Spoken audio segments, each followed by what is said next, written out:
Hello guys, good day sa lahat. Welcome back again to my YouTube channel, Altors Official Vlog.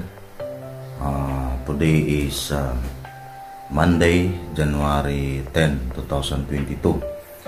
So dahil meron tayong low pressure dito, may bagyo dito sa aming lugar, wala tayong ibang content na makukuha kundi balik tanawan natin ang ating nakaraang trabaho sa Middle East noon. So ipakita ko siya guys kung ano ang tsura ng Kuwait noon nung ako ay naroon pa. So stay tuned, tara at samahan nyo.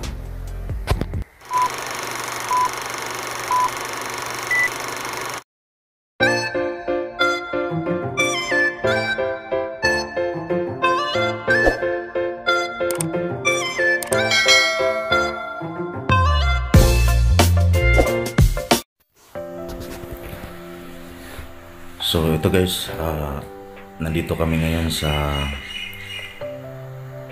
Alsor Refinery.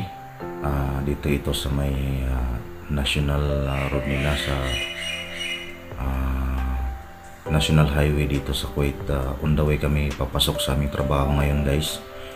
So ito yung planta na madadaanan namin. Ito yung main plant ng Alsor Refinery. Yung project namin na ginagawa ay extension nitong project na ito na oil and gas. So ito yung pinakamalaking planta ng gasolina rito guys sa Kuwait. So yan, mga isang oras ang aming travel magmula sa aming accommodation papunta doon sa aming job site sa mismong Minasor.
One eternity later.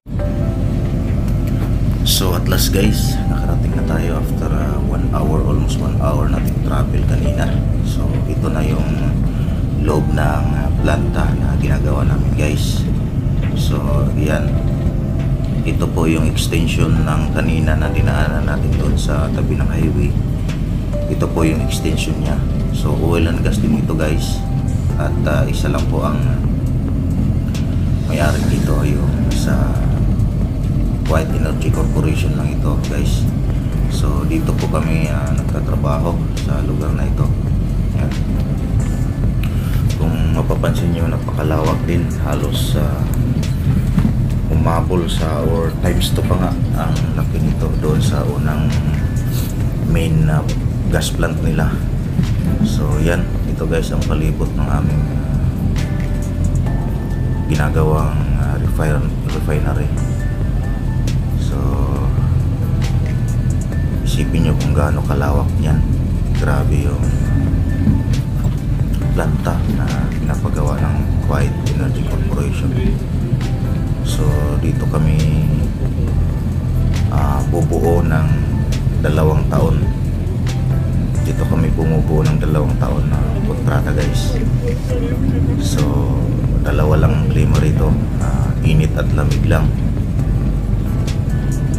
isa hanggang 4 na araw lang umuulan sa loob ng isang taon. So yan, maabot yung klima dito ng 50 degrees Celsius kung tag-init, at saka mag 8 degree naman kung taglamig. Yan. So mamaya guys, punta na kami sa aming trabaho. So papakita ko sa inyo kung anong ginagawa namin. So ngayon, pupunta muna kami sa aming site office, mag-report doon, toolbox meeting. Mayroong ship dito. Pagkatapos nyan, i-deliver na kami ng aming service papunta sa area kung saan kami magtatrabaho. Kasi sa lawak nga nito guys, hinati kami.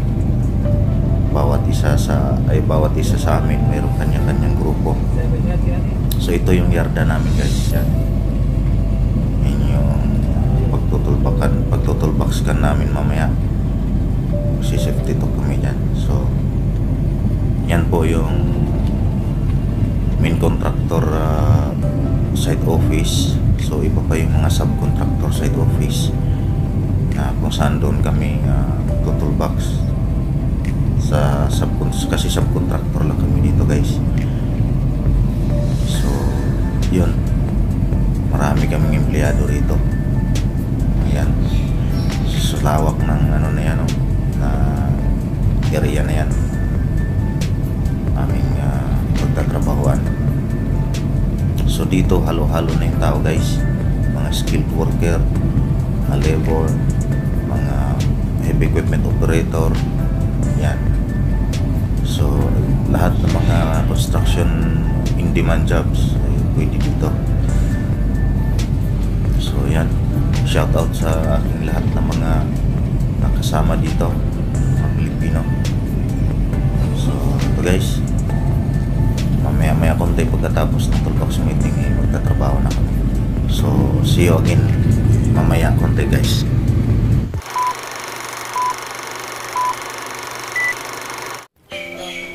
So ito guys, pagkatapos ng aming safety talk, nag-start na yung aming trabaho. So na-assign ako dito guys sa slope. Nagbubuhos kami ng ng slope dito. O yan makikita nyo guys. So pinahawakan ko lang yung aking cellphone sa aking kasamahang Bangladesh. So para makapag-video ako. So re-recording lang ako ngayon ng aking boses.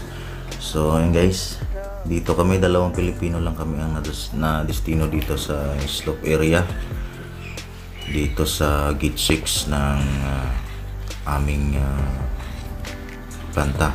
So kasama ko si Elwin Patano. Shout out sa iyo boss Elwin Patano, kung nasan ka man ngayon, shout out.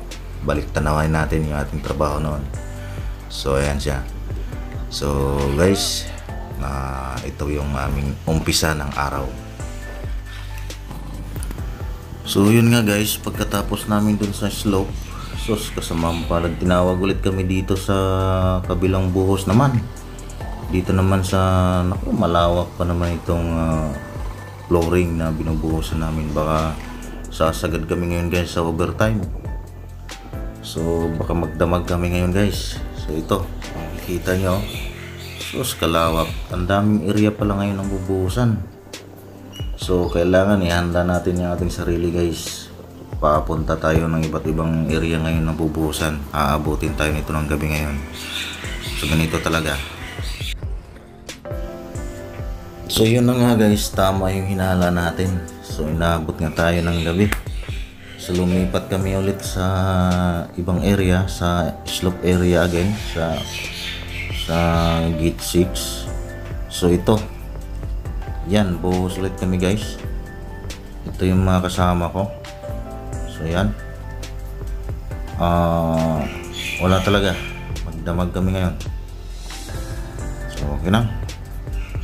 So tuloy pa rin ang laban guys. Handa naman tayo dyan sa ganyang klaseng trabaho. So ito yung ginagawa namin ngayon guys. So hanggang mamayang umaga pa to.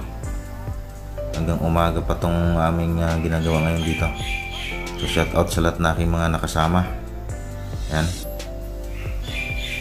So ito yung buhay ng aming quiet noon. Pagka quiet noon. So yan. Yung mga kasama ko, dalawa ulit kaming Pilipino rito. Tapos ang iba Indiano at saka Masri, mga Egyptian. So ito na yung aming trabaho ngayon. So guys, yan ang aming trabaho ngayon dito. So shout out sa lahat na ating viewers ngayon na manonood. So laban lang mga OFW dyan. Shout out ako sa inyo. Ganito ang hirap nating dinadanas sa mga construction na nasa ibang bansa ngayon, lalo na sa Middle East. Laban lang para sa pangarap.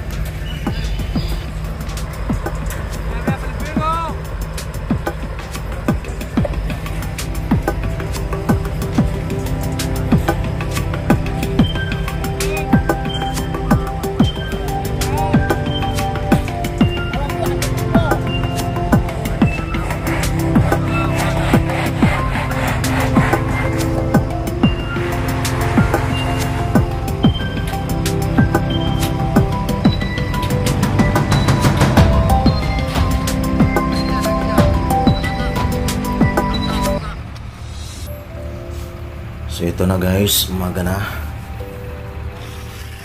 Maya lang, pauwi na kami. At ito na lang tatapusin namin para makauwi na. Hinantay na lang namin ng aming service. Pagkatapos nito, uwi na kami. Ramdam na kasi namin ng pagod tsaka puyat. So ganyan na ang aming trabaho dito araw-araw. Yan.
So yun na nga guys, tapos na ang ating oras sa trabaho. So sinundo na tayo ng ating service, pauwi ng ating accommodation. So dumaan ulit tayo dito guys sa Alsor Refinery 1. ito yung nagawa ng refinery sa